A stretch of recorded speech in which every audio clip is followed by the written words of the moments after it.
Hi everyone, welcome back to Sports Kathi. So I'm Rohit here, and with me I have Vaishakh. We have been, desperately wanting to do an episode on the ongoing transfer window, and weirdly with a very short break because of the World Cup we are having in November. The new season is back in like a couple of weeks, but we thought before we do the entire transfer, how the transfer window is, we thought let's wait for the window to end. So today we are planning to do or look at the most talented upcoming under 21 players in European clubs. Look at Vaishakh has made a team of the upcoming under 21 players. Obviously, hypothetical team if they are to play in one particular team in a formation of 4-2-3-1. So Vaishakh, what do we have here? So I start over here with Martin van der Voort. He is a Belgian goalkeeper from Genk. I think he was more in the limelight in 2019 when he played his UCL debut against Napoli. But more of the talk was Napoli thrashed Genk 4-0. He was also doing a bit of show for the first goal and got fooled by Adres Milik. So it was not that much of a memorable match for him. In the last 2 years, however, he has got the hearts of the Belgian league, at least after playing 2 good seasons. He is playing for Genk, so obviously there is a reference to the Belgian goalkeeper Thibaut Courtois as well. And another thing to say is that goalkeepers tend to mature at very later stage in their life, so it's very hard to say someone who's 19 years old what will happen in the future. But anyway, for the time being, I start with Martin van der Voort. I go to the back line. I have a little bit more experience. Frimpong, who has been in the prominence, at least among anyone who's scouting for young players. Frimpong is surely a name. Rohit himself has mentioned it in our United episode when we were looking for Erik ten Hag. He wanted him to come to United to play as a right back. But I think now Dalot looks to be doing the job for Erik ten Hag perfectly fine. Now, Frimpong is not known very much outside Germany, Scotland, or Netherlands where he has played. Is slightly bit underrated. He's clearly up there as one of the best right backs in the world. 21 years of age. It was a no-brainer to add him over here. Now the centre back things, it's a little bit more complicated. I have Timber and Gvardiol, whom I have selected. Both of these players, played in the Euros last year. Especially Gvardiol was, he was the backbone of the Croatian defense. Aging Croatian defense during the Euros. So if you have watched Euros, you must be remembering both these names, Timber and Gvardiol. They also have been in a tremendous form for their clubs. Timber for Ajax and Gvardiol for RB Leipzig right now. On the left, I have Nuno Mendes, who has not been in such a form for Paris Saint-Germain. But then again, it's not hard for someone who's 20 years old to go to a star-studded team like Paris Saint-Germain and to be a failure. It's too early to say anything about Nuno Mendes, but he clearly has the potential. So he comes to me, to me as the best under 21 player right now at the left back position. Now I go for an El Clasico pair. There are a lot of good midfielders over there in Real Madrid and Barcelona, but the two that will do the job for me is Tchouameni and Pedri. Tchouameni as a number 6 and Pedri as more as a number 8. Because Tchouameni has more defensive traits, and Tchouameni has been a pleasure to watch last season for Monaco. And Tchouameni, has been a really pivotal part when Monaco started really bad. Niko Kovac getting fired, then them coming back in the season, and Tchouameni was a really an important part when Monaco started performing well. He was really an anchor in that defense at this young age doing it, and he deserves the 80 million that Real Madrid has paid him. Now, getting on to the other person, Pedri, I don't think Pedri needs a lot of explanation over here. Pedri is very talented. He played every single minute, if I'm right, for Spain during the Euros.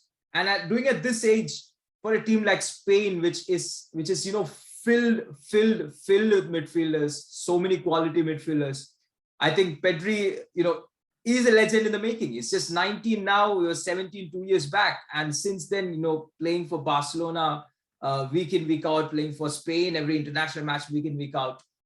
I don't think there is too much of discussions. I have to include both of them, Tchouameni and Pedri. And in the attacking midfield, I have a similar player, though he's not rated as much as these two. It's Florian Wirtz, whom I have as an attacking midfielder. He, unfortunately suffered a cruciate ligament rupture in March, so he has not featured ever since. And it's not yet certain that he will be fit by November and he will be going to, World Cup squad. But in any case, German national team coach Hansi Flick, he has clearly mentioned in the media, if Florian Wirtz is fit, he's in the squad. So he's someone who started that big. Again, just now getting into 19, 20 years of age, has been playing for 2 years in the Bundesliga. But outside Germany, I think people talk more about Musiala and Bellingham because they play for the big clubs. But for me, I think Florian Wirtz, is somewhat maybe better than these two, is what my personal opinion about Florian Wirtz would be.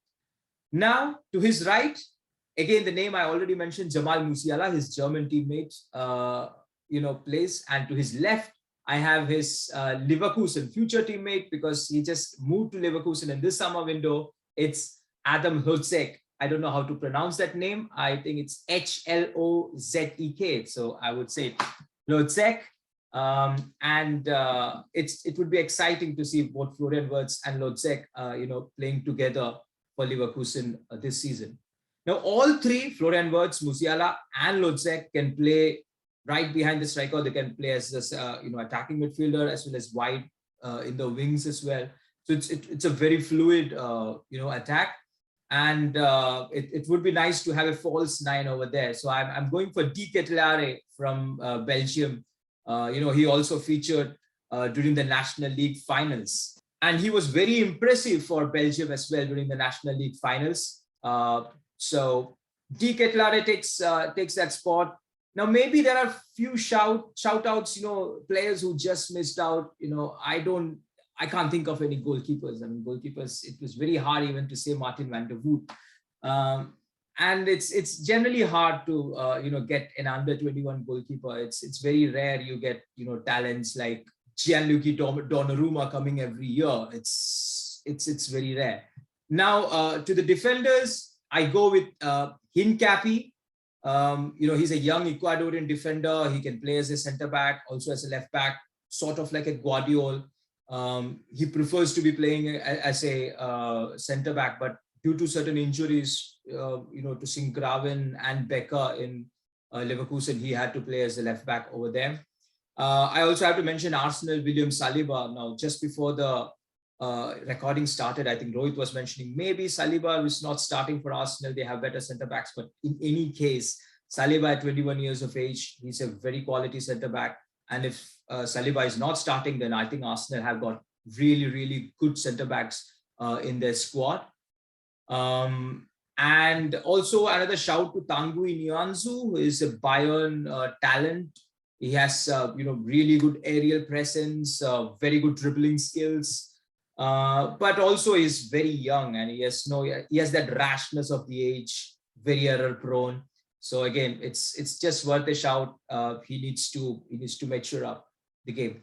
Into the midfield, I have to mention another El Clasico pair, Gavi, the Barcelona number 6 defensive midfielder, and Camavinga, the Real Madrid midfielder, very versatile, very fluid.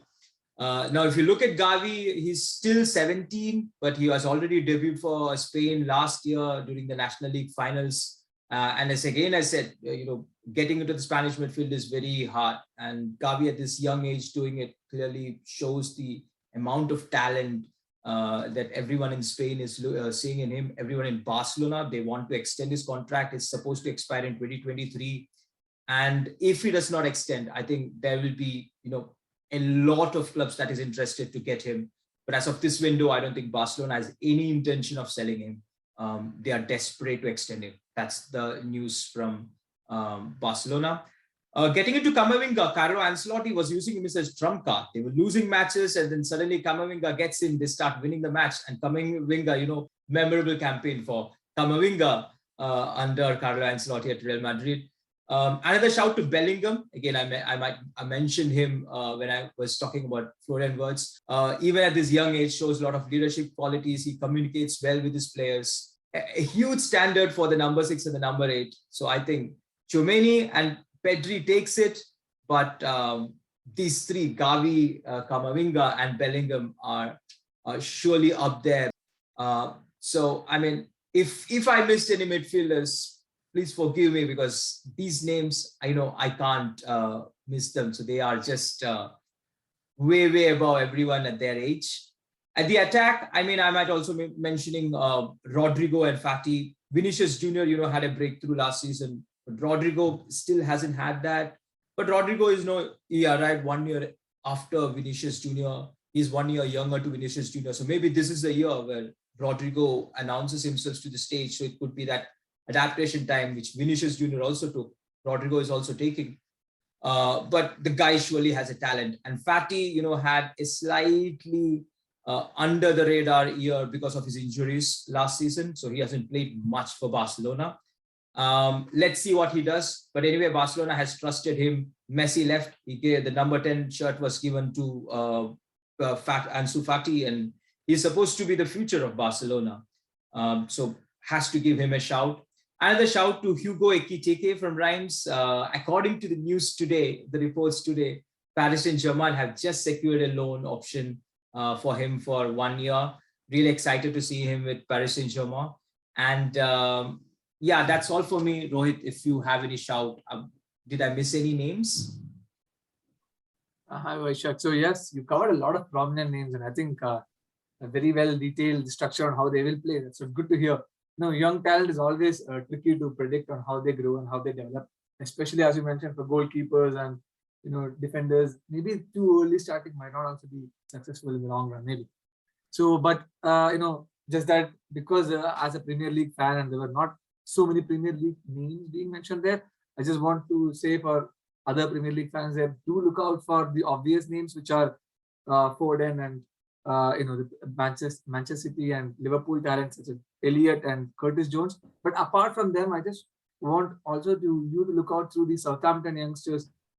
We were talking about it before we went live. That is about Livramento. He's a talent which can shine. I really think that he's good. Gallagher is someone from Crystal Palace who can have a good run now. So he's another young talent who can come up. And obviously, I think the crop of the peak of Arsenal talent or young talent coming on is Saka, Bakayoko Saka. So he, I believe, is already can be considered as one of the best players in Arsenal team, and he's only 20 years old. So these are some young talent coming in. So there are few in Premier League, and I think I missed out a few others also. These are just things which I looked into for now. I know Vaishakh didn't mention a lot of midfield players. One midfield player I'm sure Vaishakh is excited to, and I'm excited to hear a lot about and maybe watch a bit, is Gravenberch. He is coming to Bayern Munich. So, and I don't think he is, if I'm right, he's still under 21. So he is someone I believe can be from what I've heard, can be next Paul Pogba. He is 19, but then again, you have Camavinga and Bellingham and Gavi there in the shouts. I don't think Gravenberch has been there to be the shout, but yeah, he's Italian, of course. No. So he's a few. So anyways, I think there are a lot of good youngsters coming in. So the next generation of football players are here. We will see how they develop in the next coming years. Maybe we will revisit this video 5 years, 10 years down the line and say, okay, so this is what happened to them. That might be a good review of what has gone and how our predictions have gone. Anyways, so that's pretty much it from us, from Sports Kathi. As usual, do like, share, and subscribe. And also, please do comment on, do let us know what you're interested in listening to us. There is a big time difference that's, making us difficult to make these videos, but do let us know what you are interested in listening to, and we will try to make videos of those. So that's it from us. Until next time. Stay safe and goodbye. Goodbye.